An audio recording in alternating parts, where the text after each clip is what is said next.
وحمانت مناسبة قلن جبنا لو سميي أرضي بدن يكجود بيسي معدك نوري إسلاميك إنستيتيوت وكويا لما قال هذا قارسة قارهان حافظ السجاري حفلتنا يا هيد مثل ما موسى أرضيدا وبرتي قيبت اللغة العربية أو لما يسترن أرضيدا حفلة ما أنت اللغة يا صوبن دي وحيابه اللغة بري معدكن عين صوبن ديجين مدد أي وحبرشة أي كسو جرين معدك نوري إسلاميك إنستيتيوت وهو كم دي هاي معاهيد كويا لما قال هذا قارسة kuwa ugu tayada wanaagsan waxaana halkaasi kugu diyaarsan oo ku sugan macallimiin khibrad sare u leh baridda luqadda Carabiga iyo akhlaaqda wanaagsan ee diinteena suuban ee Islaamka ay nafarayso ugu horeyn xafladan waxaa lagu daahfuray ayadaha Quraanka Kariimna kadibna ardaydan ayaa mid halkaasi ugu soo bandhigay waxyaabihii lagu soo baray macadkan waxayna sidoo kale xafladaasi lagu guddoonsiiyay shahaado sharaf sidoo kalena ay ka faa'iideysan karaan qaybta mutunta ardaydan oo sii gudbi karaan jaamacadooyinka ee ku yaala gudaha ee wadanka waxaana sidoo kale halkaasi ka hadlay culimadii ka soo qayb gashay munaasabadan oo lagu qabtay xaafadda Sagaaray kuwaas oo si weyn u amaanay macadkan gaar ahaan sida quruxda badan ay u soo saareen jiilka cusub ee maanta soo bandhigay culimadan ayaa sidoo kale ugu baaqay waalidiinta inay ku dadaalaan waxbarashada caruurtooda iyo waliba in mar walba ay ka warqabaan macallimiinta waxbara caruurtooda macadkan ay keensadaan caruurta kale aan dhiganin. الحمد لله حمدا كثيرا طيبا مباركا فيه كما يحب ربنا ويرضى له الحمد في الأولى والآخرة وله الحكم وإليه ترجعون والصلاة والسلام على سيدنا محمد وعلى آله وصحبه أجمعين أما بعد السادة الكرام ضيوف الأفاضل الأولياء الأمور المعلمون وأبناؤنا الطلاب السلام عليكم ورحمة الله وبركاته يسرنا في هذه الحفل المباركة أن نرحب بكم أجمل ترحيب وأن نشكر لكم تلبية الدعوة وحضوركم لمشاركتنا هذا الحفل الطيب في معهد النور سائلين الله أن يجعله لقاء مباركا نافعا نرحب ترحيبا خاصا بضيوفنا الكرام من العلماء والمشايخ إدارة معهد النور وهيئتها تعليميا أما بعد مشايخنا مرت شرفتا والدينتا معلمينتا نور الإسلامي أرضيدا ويليش أيو قبلها وله بهذا صحافة أو نرجوكتا دمانتي نحين الله هاي صوت هذا قعمة فرنا كسود هذا وحانكو سلامي سلامة إسلامك السلام عليكم ورحمة الله وبركاته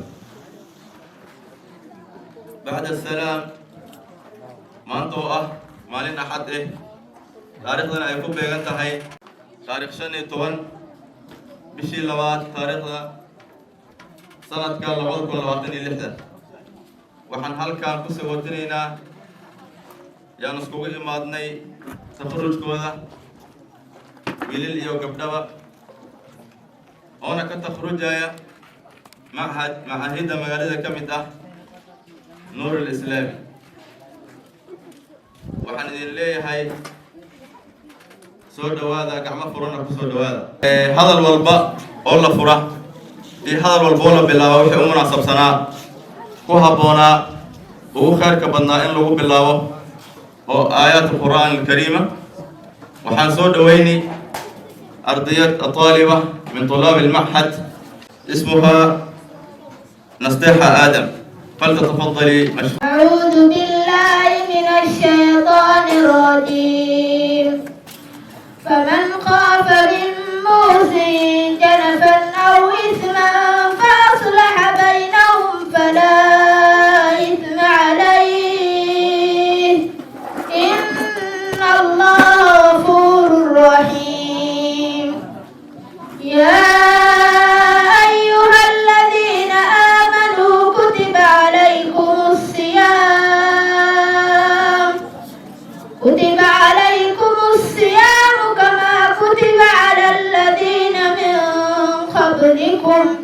لعلكم تتقون أياما معدودات فمن كان منكم مريضا أو على سفر فعدة من أيام أخر يريد الله بكم اليسر ولا يريد بكم العسر أياما معدودات فمن كان منكم مريضا أو على سفر فعدة من أيام أخر وعلى الذين يطيقونه فدية طعام مسكين فمن تطوع خيرا فهو خير له وأن تصوموا خير لكم إن كنتم تعلمون. الحمد لله الذي بنعمته تتم الصالحات، والصلاة والسلام على نبينا محمد وعلى آله وصحبه أجمعين. السادة الكرام، الضيوف الأفاضل، أولياء الأمور، وزملائي خريجي وخريجات المعهد، أحييكم بالتحية من القلب يطيب شظاها مسكا وريحانا وتحمل طياتها حبا ووفاء. أحييكم بالتحية أهل الجنة يوم يلقونه سلاما. أحييكم بالتحية لو رفعت إلى السماء لكان قمرا منيرا، ولو نزلت إلى الأرض لكساها مسكا وريحانا.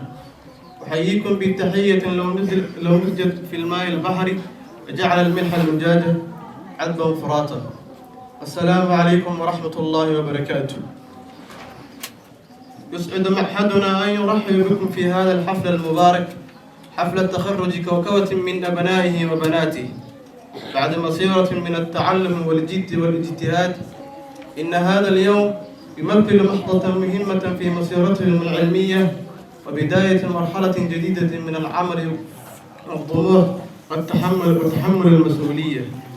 نبارك لخريجين هذا الإنجاز ونسأل الله أن ينفعهم بما تعلموا وأن يجعل علمهم سببا في رفعة أنفسهم وخدمة مجتمعهم.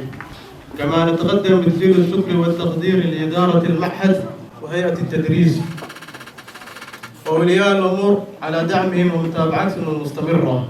مرحبا بكم جميعا، ونسأل الله أن يجعل هذا اللقاء عامرا بالخير والبركة وأن يديم علينا نعمة العلم والتوفيق.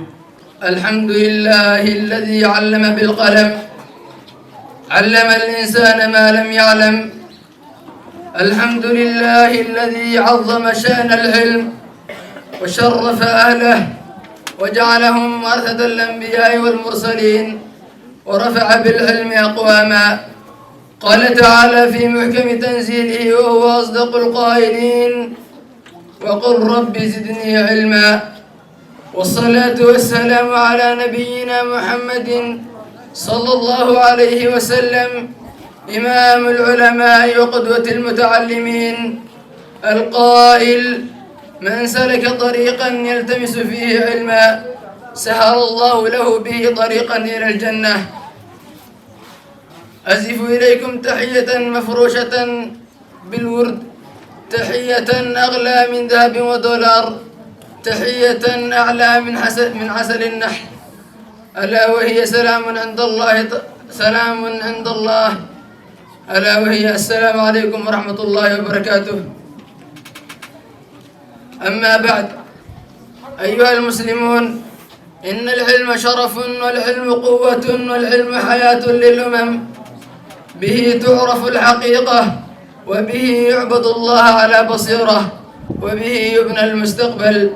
قال تعالى: قل هل يستوي الذين يعلمون والذين لا يعلمون. وقال تعالى أيضا: يرفع الله الذين آمنوا منكم والذين أوتوا العلم درجات. وقد حث النبي صلى الله عليه وسلم على طلب العلم فقال: طلب العلم فريضة على كل مسلم. وقال المصطفى عليه الصلاة والسلام أيضا: فضل العالم على العابد كفضل القمر على سائر الكواكب. أيها الخريجون والخريجات، هذا اليوم ليس نهاية الطريق بل بدايته، فاحملوا العلم أمانة واجعلوه عملا وأخلاقا وخدمة لدينكم وأوطانكم. وفي الختام نسأل الله أن يجعل علمنا نورا وهدى، وأن يبارك في هذا التخرج، وأن يوفق لنا في كل خير. اللهم علمنا ما ينفعنا وانفعنا بما علمتنا وزدنا علما، ونعوذ بالله من حال أهل النار. اللهم إنا نسألك علما نافعا ورزقا طيبا وعملا متقبلا. اللهم أغثنا اللهم أغثنا اللهم أغثنا غيثا هنيئا مريئا، صحا غير ضار، عاجلا غير آجل. اللهم بلغنا رمضان اللهم بلغنا رمضان اللهم بلغنا رمضان. في الختام أقصر كلامي إلى هذا، والسلام عليكم ورحمة الله وبركاته. الله سبحانه وتعالى كاس oo siiyay nimcada diinta islaamka, nimcada cilmiga iyo nimcada maanta aan goobjoogna ay munaasabadan ee khaliijinta ardayda macadka nuuri. waxaan si gaar ah naxariis nabadgelyo ugu direynaa nabigeena maxamed, naxariis nabadgelyo korkiisa ha ahaatee, kii alla ku sharfeeya cilmiga iyo hanuuniska, kuna booriyey ummadiisa barashada cilmiga. walaalayaal, maanta waa maalin farxad leh, waa maalin lagu farxo samirkii, dadaalkii iyo juhdigii ardayda macadka nuuri. maanta kaliima aysan qaadanin shahaado, balse waa kuwa xambaarsan cilmiga shareecada iyo akhlaaqdii wanaagsaneed islaamka. Allah subxaanahu watacaala waxa uu ku leeyahay qur-aankiisa: yarfac illaahu aladiina aamanuu minkum waladiina uutul cilma darajaat. Allah wuxuu kor u qaadaa kuwa idinka ka mid ah iyo kuwa cilmiga la siiyey darajooyin. waxaan si gaar sidaas darteed ardayda ogsoonaada cilmigan aa qaateen maanta inuu yahay ammaano. waxaan u mahadcelinayaa maamulka macadka nuuri, khaasatan doctor cabdisalaan, macallimiinteena iyo waalidiinteena samirka iyo garab istaagga noo muujiyey. ugu dambeyn, waxaan alla idinkaga baryaynaa inuu idiin barkeeyo cilmigiina, idinkeena dhiga furayaal khayr, kana dhiga xilaamta. ربنا آتنا في الدنيا حسنة وفي الآخرة حسنة وقنا عذاب النار. السلام عليكم ورحمة الله وبركاته. وعليكم السلام ورحمة الله تعالى وبركاته. ما شعورك اليوم ونحن نحتفل مع ضيوفنا الكرام والدينا الأعزاء؟ شعوري مليء بالفرح والامتنان، فهذا اليوم ثمرة تعب طويل ودعم صادق من أهلنا وتوجيه كريم من أساتذتنا في معهد النور الإسلامي. ولمن نوجه شكرنا أول في هذه المناسبة السعيدة؟ نوجه شكرنا بعد الله إلى آبائنا وأمهاتنا على صبرهم ودعائهم، فهم سبب في وصولنا إلى هذه اللحظة. ماذا نقول لأساتذتنا الأفاضل؟ نقول لهم جزاكم الله عنا خير الجزاء، فقد علمتمونا العلم والأخلاق وكنتم قدوة في طريقنا. وكيف نختم كلمتنا في هذه الحفلة؟ نختم بالدعاء أن يبارك الله في معهد النور الإسلامي، وأن يجعل ما تعلمناه نورا لنا في الدنيا والآخرة. والآن نريد أن نودي القصيدة لمعهدنا العالي. بسم الله نبدأ اليوم نحمده شكرا في كل مقام، بالعلم نمضي بالقرآن نحيا، وفي نور يشرق السلام. نوري نوري يا معهدنا، بالعلم تبني أجيالنا. نوري نوري يا فخرنا، فيك الرسالة والوفاء. نوري يا منارة العلم، نوري يا ضياء حلمي، فيك الهدى فيك السينا، وبعلمك نرقى ونسمو. نوري نوري يا معهدنا، بالعلم تبني أجيالنا. نوري نوري يا فخرنا، فيك الرسالة والوفاء. فيك القرآن نور يتلى، بالعلم ياسي في الصدور. تزرع الخير في القلوب، تحيا بالصدق والسرور. نوري نوري يا معهدنا، بالعلم تبني أجيالنا. نوري نوري يا فخرنا، فيك الرسالة والوفاء. أساتذة العلم قدوتنا، بالصبر بالحلم والعطاء، ساروا بنا نحو المعالي وأضاءوا الدرب بالضياء. نوري نوري يا معدنا بالعلم تبني أجيالنا. نوري نوري يا فخرنا فيك الرسالة والوفاء. نوري سيبقى منارا ما دام فينا الحلم. بالعلم نرقى أمتنا وبالقرآن نعتصم. نوري نوري يا معدنا بالعلم تملي أجيالنا. نوري نوري يا فخرنا فيك الرسالة والوفاء. شكرا جزيلا جزاكم الله خيرا. ماذا لدينا هذه الحصة؟ لدينا اللغة العربية مع الأستاذة عائشة. يا رباه يا لها من معلمة مملة، متى ستنتهي هذه الحصة؟ ستنتهي بعد نصف ساعة. كل يوم نفس الكلام ونفس الصوت، والله لو انتهت الحصة الآن لكان أفضل. أي والله فهي دائما تتحدث لا تسكت أبدا، تسعدنا بحديثها الدائم ومسكينة أيضا. تقول إنها كل يوم جعلكم الله ذخرا وفخرا لوالديكم ولهذا المجتمع. يا زميلي أنت محق، هي لا تعرف أننا عار على هذا المجتمع، فنحن نحمد ربنا أننا تعلمنا نكتب أسماءنا كاملا بدون إخطاء. ما هذا الكلام يا زملائي؟ لا يجب عليكم السخرية هكذا من المعلمة. وما شأنك فينا؟ اهتم بأمورنا واتركنا. إنه لا ندخل في أموركم، لكن احترام المعلمة واجب علينا جميعا سواء أحببنا المادة أم لا. أرى أنك أصبحت محامي المعلم الآن، ولكن اهدى قليلا ولا تكبر الموضوع أكثر، نحن نتحدث بيننا فقط. يا زملائي أنا لا ألومكم، لكن دعونا نفكر قليلا. هل هذا التصرف سيجعلنا أفضل؟ السخرية من المعلمة خطأ، وهي لا تجعلنا أذكى ولا تضحك أحدا، بل تقلل احترامنا لأنفسنا قبل أي شيء. المعلمة تتعب من أجلنا كل يوم، واحترام لأنفسنا، لذا دعونا نترك الاستهزاء جانبا. يا إلهي، لقد أحسست أنني في جلسة شعرية ولدينا المتنبي والحمداني يشكر الماء.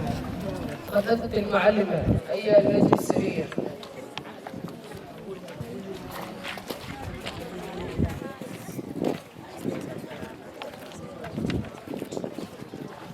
السلام عليكم ورحمة الله وبركاته. اليوم سنأخذ موضوع جميل وهو أهمية اللغة العربية. اللغة العربية ليست مجرد كلمات نتحدث بها، بل هي اللغة القرآن الكريم ولغة التاريخ عظيم وحضارة الشامخة. بالعربية نعبر عن أفكارنا ونكتب علومنا ونحفظ هويتنا. من يتقن لغته يتقن التفكير ويستطيع أن يعبر عن نفسه بثقة واحترام. ولهذا فإن تعلم اللغة العربية ليس واجبا دراسيا فقط، بل مسؤولية تجاه ديننا وثقافتنا ومستقبلنا. الآن نبدأ بالأسئلة. يا محمد، لماذا تعد اللغة العربية مهمة في حياتنا؟ لأنها لغة القرآن الكريم، وبها نفهم ديننا ونقرأ كتاب الله قراءة صحيحة. حسنا، أحسنت، إجابة رائعة. يا علي، كيف تساعد اللغة العربية في العلم والتفكير؟ تساعدنا على فهم الدروس والتعبير عن أفكارنا بوضوح والنجاح في المواد كلها. ممتاز، بارك الله فيك.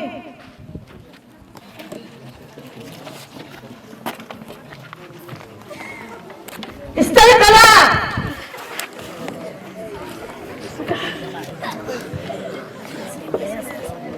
يا ياسر، سؤالي بسيط، ما فائدة اللغة العربية؟ لا أدري يا أستاذة، لم أسمع السؤال. حسنا، وأنت يا خالد، ما فائدة اللغة العربية؟ فائدة لا أعرف. كفى! هذا السلوك غير مناسب لداخل الفصل. عدم التركيز والنوم أثناء الدرس تصرفات لا تليق بطالب محترم. أنا هنا لأعلمكم لا يستهزأ به. أبنائي، أنا لا أغضب منكم ولا أرفع صوتي لأنني أحبكم وأريد لكم الخير. أنا هنا لأعلمكم. أنا أقف هنا كل يوم لأنني أؤمن أن في كل واحد منكم مستقبلا جميلا. أنا مثل أمكم في هذا الفصل، أفرح حين أراكم مجتهدين وأحزن حين أراكم تضيعون وقتكم. احترام المعلم ليس خوفا منه بل تقديرا لجوده. من يجتهد اليوم يرتاح غدا، ومن ينام عن العلم يستيقظ على الندم. أظن أن حصتي قد انتهت، سنلتقي في الحصة القادمة إن شاء الله.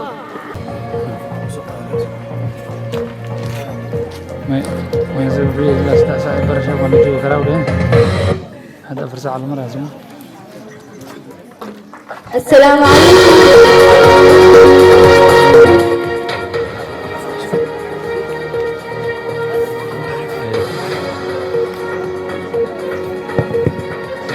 السلام عليكم مشاهدين ومتابعين قناة النور الأعزاء، أسعد الله صباحكم بالمن والبركات. نبدأ فقراتنا الأخبارية لهذا اليوم بأهم الأخبار المحلية والعالمية، ونبدأ فقرات الأخبار من عناوين التالي: جهود المعهد في التعليم وبناء الأجيال. مجريات حفل التخرج معادنا لعام 2026. معاناة السكان بسبب نشاط عصابات مسلحة بالسكاكين. معاناة السكان قارصة من ندرة المياه. مشاهدينا الكرام، إليكم الآن بتفاصيل الأخبار. جهود المعهد في التعليم وبناء الأجيال. مراسلنا عبد الرحمن محمد لديه تفاصيل هذا الخبر. شكرا. هنا إذاعة المعهد نحيي المستمعين الكرام ونرحب بكم في هذا الخبر التربوي الخاص الذي نسلط فيه الضوء على جهود إدارة المعهد وهيئة التدريس وطلابه الأعزاء. قد سعت إدارة المعهد منذ تأسيسه إلى بناء بيئة تعليمية متكاملة قائمة على الانضباط والاحترام والتعاون مع توفير كل ما يحتاجه المعلم والطالب لرحلة تعليمية ناجحة وآمنة.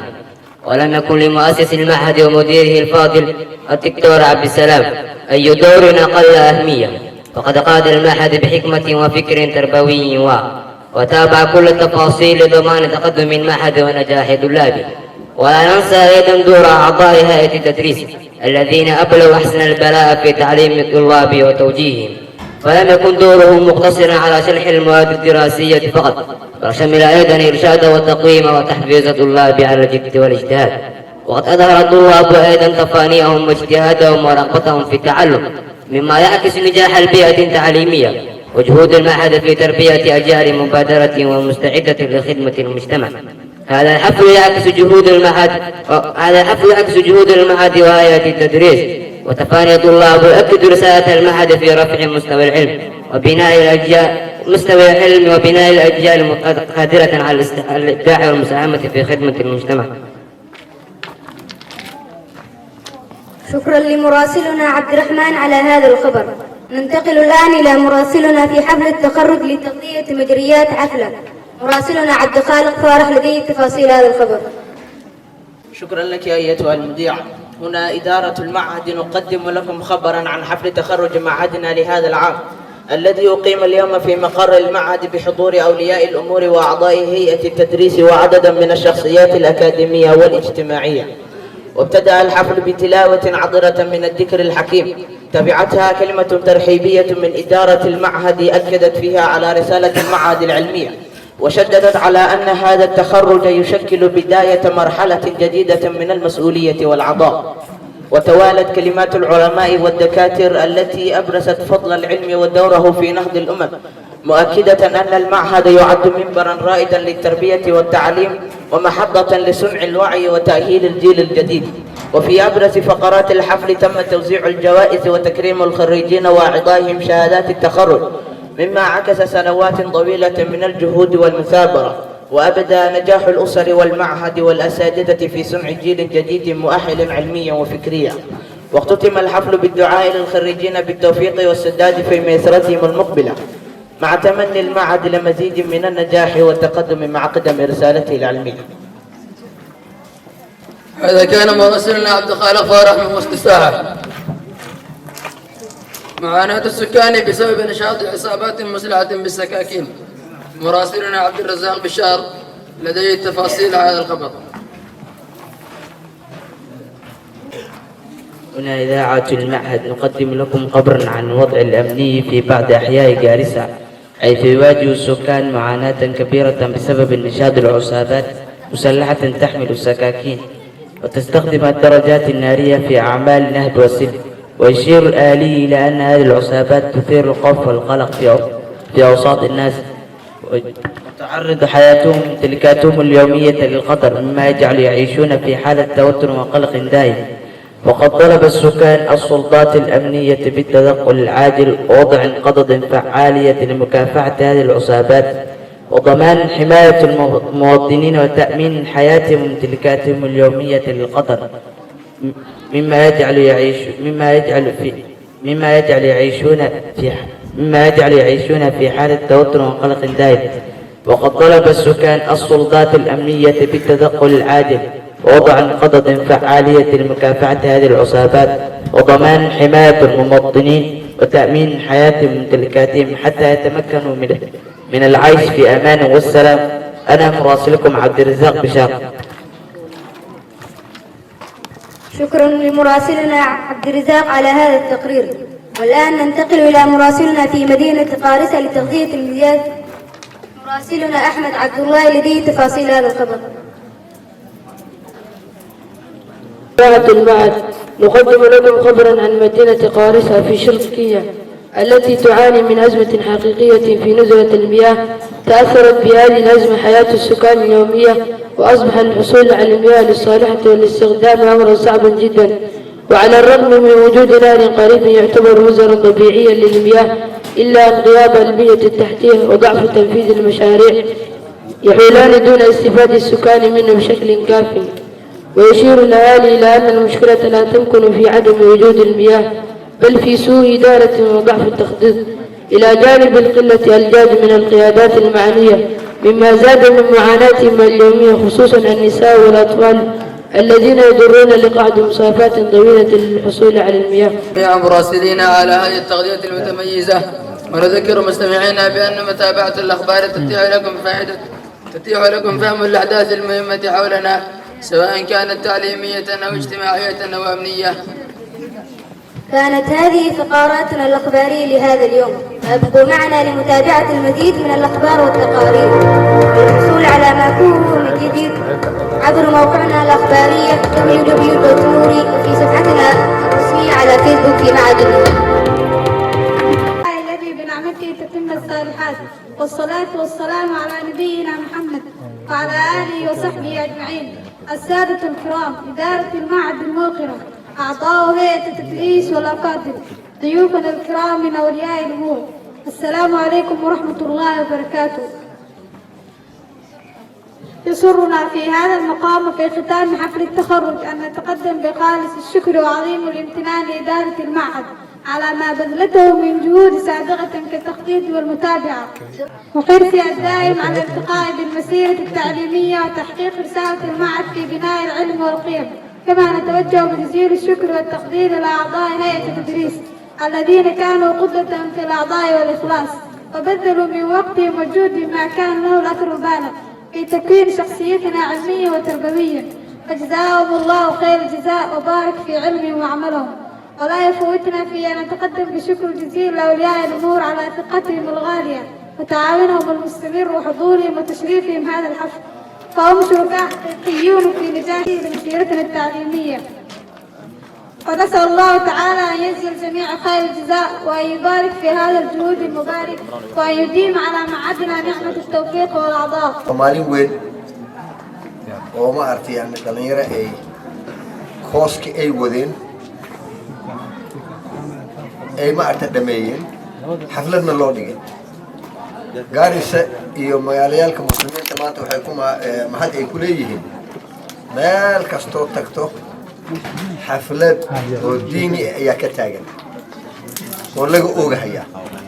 taa waa guul weyn laakiin waxaa loo baahan yahay dadkaa wixii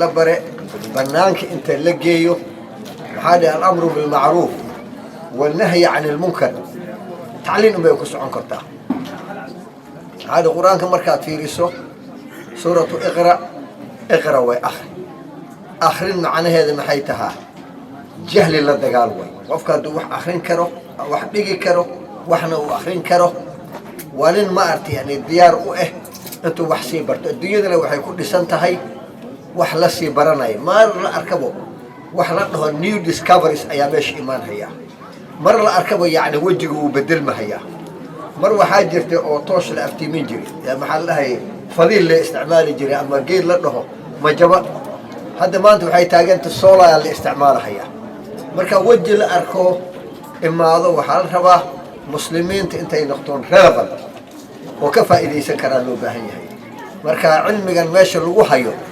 bannaanka lala istaago sheekh cabdisalaan dadkan aad haysi iyo hooyayaalkood waa intay cilmiga bannaanka la tagaan hadda waxaan maqlaayay nabad ma jirto meelaha qaarkood ma taams ma ah waxaan u malayn buula sagaara markaad hadasho waxaa lagu dhihi ilmo aho oo wax watoonaya buula bisaalis yani waxaas iska jiraa buula hebel dhulkii dhallinyaradii waxay noqdeen dhallinyaro oo ma artiyana dugaagnimo u yaro dhoway noqdeen guryihiina waqarna fii buyuutikunna guryihiina ku ekaada walaa tabarujna tabaruja aljaahiliyati alula hadda markaad fiiriso hataa siyaasiyiintayna markay imaado isla gabdhahan imaamayaalkan xijaabka xiran way bedelmaayeen transformationa ku dhici maxaa way qabiilay gelayeen meeshana diinta islaamka waxay u imaateen inta qabiil iyo raayil laga baxo ee isufaan xag qabiil laga baxo iyo isu hees dirid oo islaamnimo loo kacay ahayd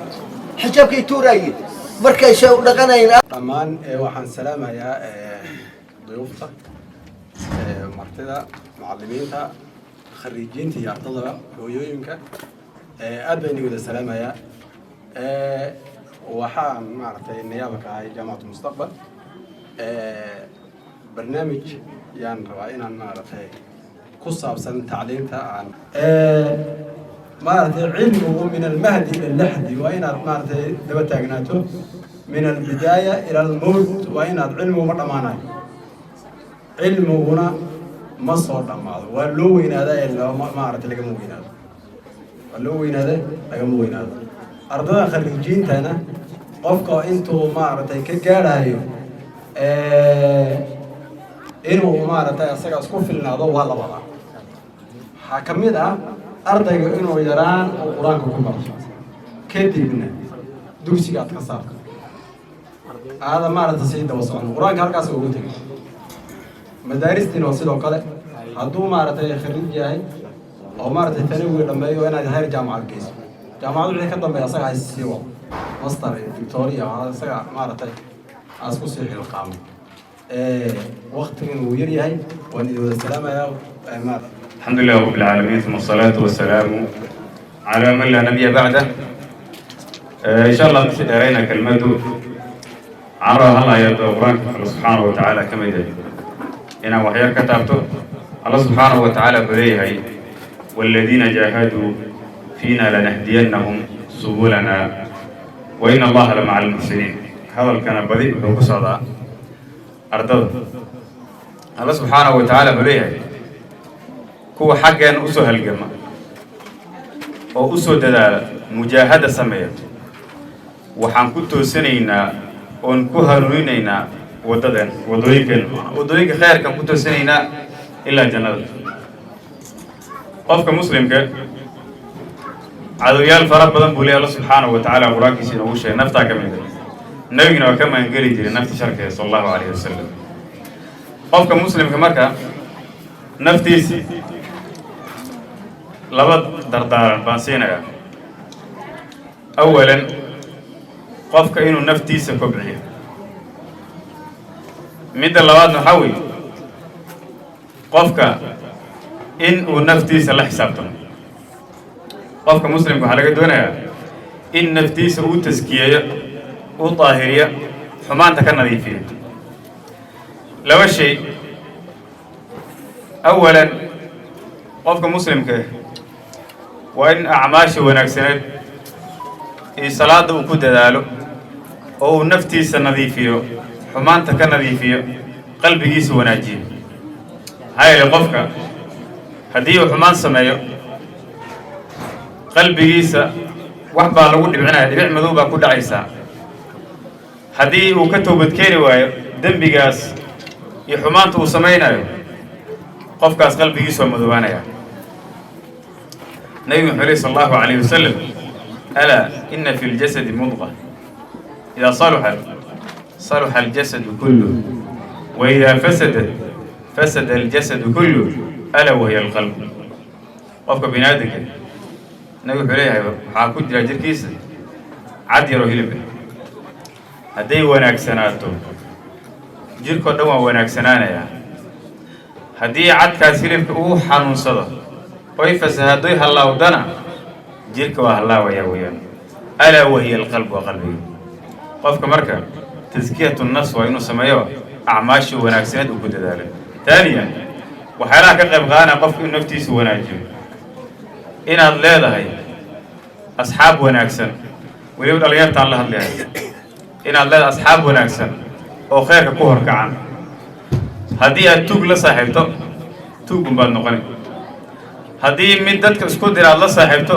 dadkumaad isku diri haddaad nin namiib noqoto nin sharrow noqotana la saaxiibtana nin sharrown baad noqonaysaa marka nebiga sala allahu calayhi wasalam wuxuu leeyahay tiin ha iska fiiriya qofku la saaxiibay ninka daalimka markii qiyaamaha la tego oo ilaahi subxaanahu wa tacaala uu ka warrama uu leeyahay ويوم يعض الظالم على يديه يقول يا ليتني اتخذت مع الرسول سبيلا يا ويلتى ليتني لم اتخذ فلانا خليلا نينكا واو دين تساحب اسم بوهنايا هذا قف وناكسن لا صاحب قف وناكسن جعلاتو واد وناكسن الانسان هذا نحن لا صاحبتنا واد حمان انسان waxaan ka hadlaynaa waxaa waaye waalidka bilcaanta yaa macalin dadka sheekhyaalka macalinkooda waa bilcaanta inaan dadaalno oo maaragta ilmaha aan aad maaragta ugu tarbiyeyninay diinta islaamka oo muhiim ah gacanta midigta in lagu qabto inkastoo akhris kale ugu jiro oo la akhristo muhiimadda waa diinta islaamka inaan ilmahayna ku tarbiyeyno oon salaadii u toosno oo ruux walbana mansabka iyo magaca uu ku fadhiyo meeshana uu ku yimid inaan ku salaamo mar labaadaan idhaahdo assalaamu calaykum waraxmatullaahi tacaala wabarakaatu bacda salaam hal magaaladeenaan odhanayaa halna waalidiintaan odhanayaa halna ardaydaan odhanayaa halna macadka iyo maamulkiisaan odhanayaa waxaan rabaa inaan mas'alada labaad idhaahdo maamulka iyo macallimiinta macadka aad iyo aad baan idinku mahad celinaynaa dadaalkiinnii faraha badnaa ee geedigii dheeraa eed soo geliseen ilmahanaga iyo xilligii adkaa ee ilmaha aanu annagu guriga ku hayn kari laanahay oo intaa aan la xarbinayno aad idinkuna kula xarbinayseen goobta waxbarashada waxaa laydiin keenay oo gacanta laydinka soo geliyey dadku wixii ugu qaalisanaa oo ah awlaadda la dhalayo ee hantida iyo guryaha iyo lacagaha iyo si awlaaddaada iyo naftaada aad ugu noolaysaa loo sameeyaa marka wixii ugu qaalisanaa oo ilaahay mooyeen wax kale aan bixinaynin baa laydiin keenay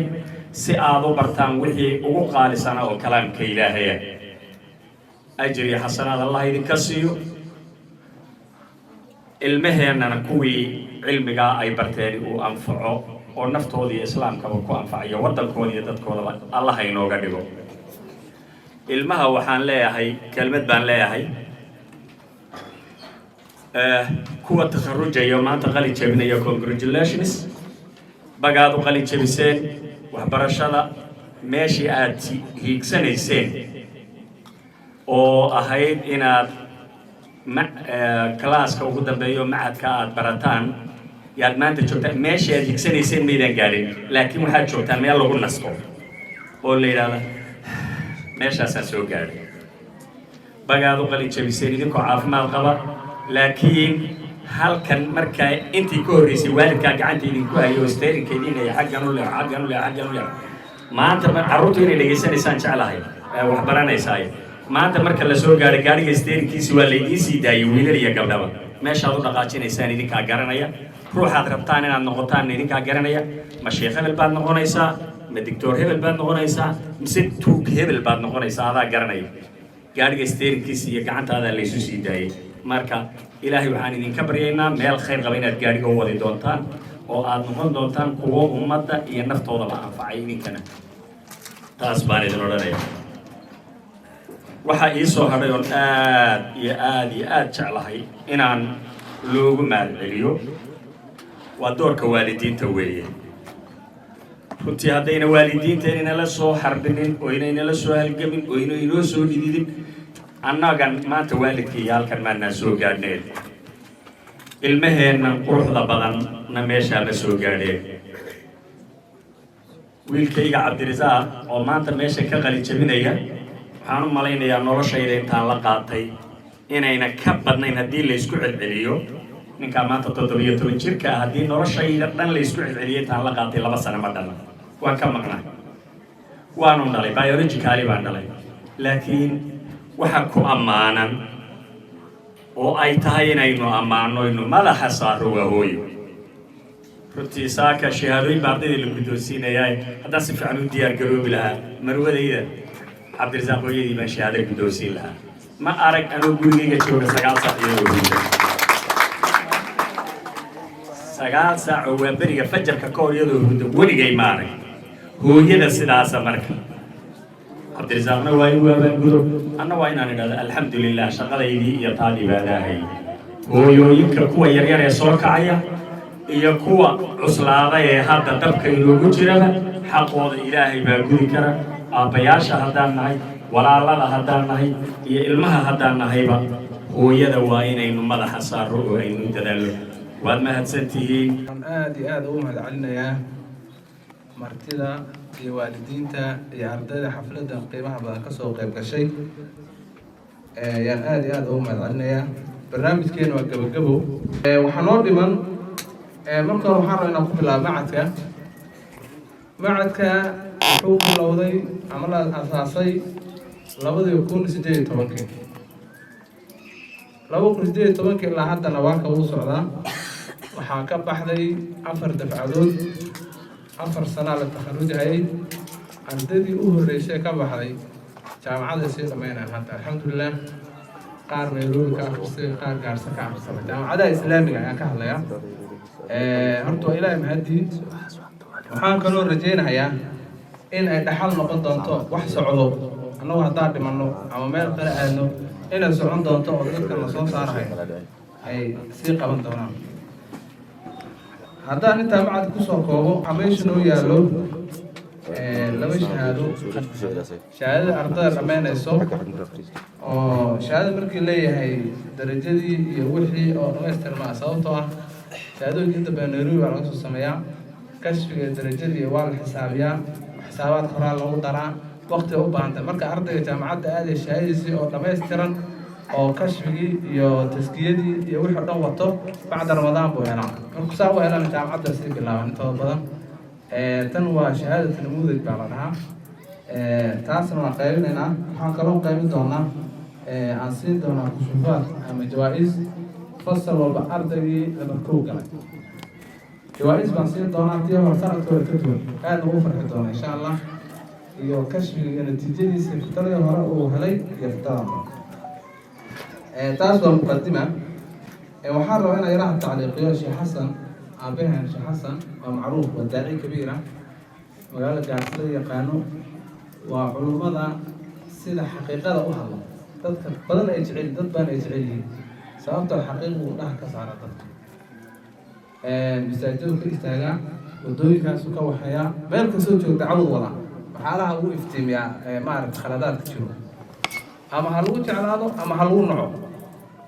haddii lagu nacona dee saxaabadii iyo rasuulkaaba dacwada sideeda waa inaad sabar u baahan tahay waa lagu nici waana lagu dhibi waa inaad sabirti sheekha wuxuu ka dhawaajiyey anigan hadaaya aan ka daba hadlay maadada naxwada la arday hal la baro sax wey anu macallin baan maadadaas amar u akhriyey macallin baan u noqday sheekhaasoo intaa la eg master dhameeyey oo diinta maaragtay ilaa marxalad doctooro hadda diyaarinaya macnaha da-iisa kama reebin in waxbarasho sii wado waan ku dooday shay xaqiiqatan aada u baahan yahay in lagu doodaydo naxwada waxaa u malaynay macad markii la dhaho horta waayahan dambe macad markii la dhaho waxaa iska batay qof baa meel furani mutuun baa dadka loo xisiini waa macad baa la dhihi dadku way wareereen marka meesha nacada ka furan meesha nacada ka furan marka laakiin waxaa xaqiiqo ah macad iyo madarso maxaa u dhexeeya madarsahan aqooni jirna sooma hadda meelihii qur-aanka madarsaa la dhaha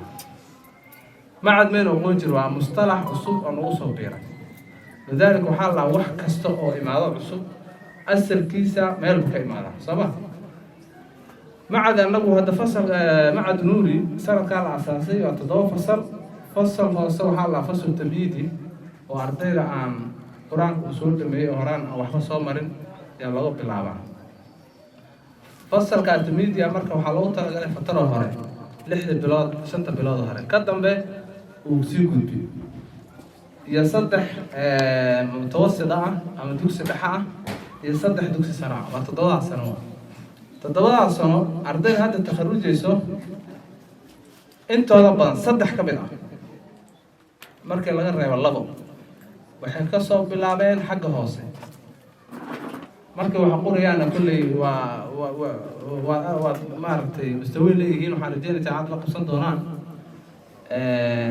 wax walba marka asaasiga laga soo bilaabo unbuu fiicnaadaa qofka bini-aadankaana 2 arrin wax ku bartaa cabsi iyo maaragtay iswad asagoo iswado oo isxil qaamo qofku markuu jaamacad gaadho canaan oo baahno kac oo baahno fiigu raadsan wax ka bixiyo wuxuu leeyahay raqbad laakiin markuu dugsi hoose maraayo ciyaartaas iyo wareeggaas u qeyb badan marka waa in la dabagalo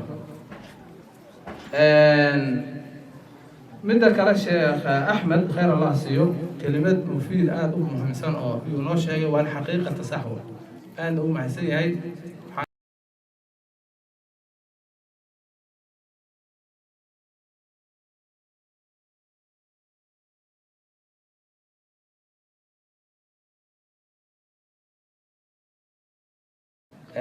sax wey hooyooyinka abaalkooda lama dhamayn karo lama gaari karo meel kasto hadda haddaan shir u baahno waxa noo imaano hooyooyin ragba ma aragnaba meelahan oo kaloo diinta lagu bartana dadka isxilqaan iyo ku dhiseen wax ma aragtay hay-ad ah ama dowlad ah ama jamciyada waxna siiya ma laha waalidkaas shilinkuu keenaa ubaan isku daraa oo wax lagu wadaa waalidiinta marka noo imaato oo naga warhaysan inta badan hooyooyin bay u badan yihiin oo ilmaha ka warhaysan noo wareysado hooyooyin bay u badan yihiin